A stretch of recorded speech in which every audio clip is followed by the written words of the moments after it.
remarks, I would like to recognize the presence today with us of Mordechai Ben Porat. Mordechai, of course, played a central role in the freedom, in the liberation of Iraqi Jews. He is a founder of the World Organization of Jews from Arab Countries.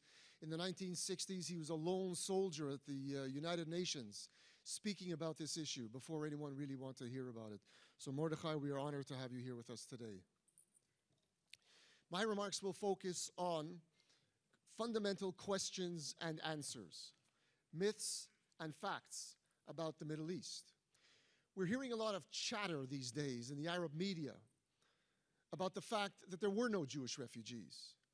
Once again, Jewish history is being distorted and subverted by revisionism. To make their case, the Arab world uses the mantra of what I call the four no's. No, there were no large populations of Jewish refugees in Arab countries. No, there was no discrimination against Jews born and living in Arab countries. No, Jews were not pushed out and expelled from the countries of their birth. They left of their own free will. And no, Jews did not leave extensive assets behind. Therefore, they're not deserving of compensation. This is classical disinformation. Let me deal with each one of these seriatim. Disinformation number one. No, there were no large populations of Jewish refugees in Arab countries. You have in your kit a chart which documents the fact that there were 856,000 Jews in Arab countries in 1948. By contrast, how many Palestinian refugees were there? In September of 1949, the United Nations Conciliation Commission for Palestine estimated that there were only 726,000 Palestinian refugees displaced as a result of Israel's war of independence. Therefore, more Jews displaced from Arab countries than Palestinians displaced as a result of Milchemet HaShichrur. Disinformation number two. No, there was never any discrimination against Jews living in Arab countries. This chart reveals a pattern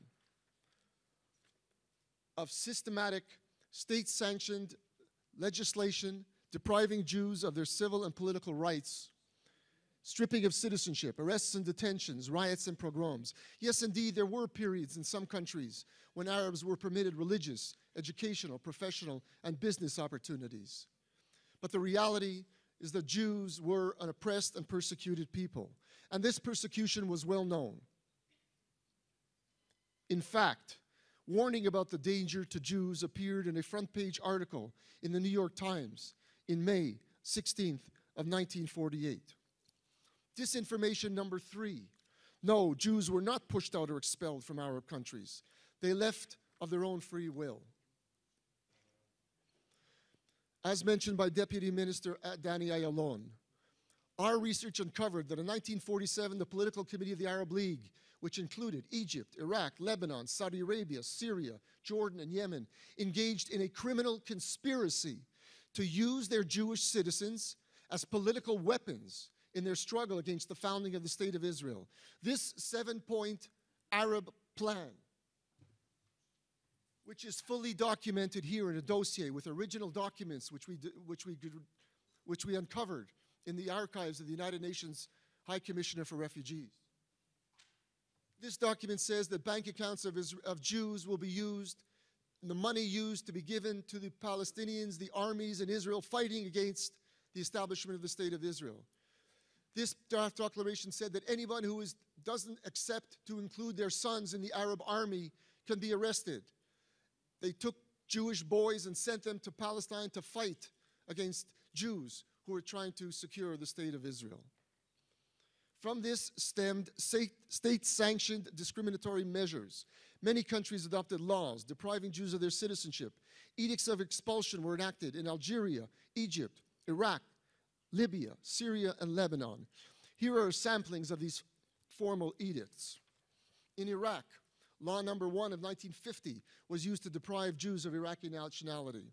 In Egypt, the first nationality code mentioned that a person born in Egypt was entitled to Egyptian nationality only if their father belonged to, quote,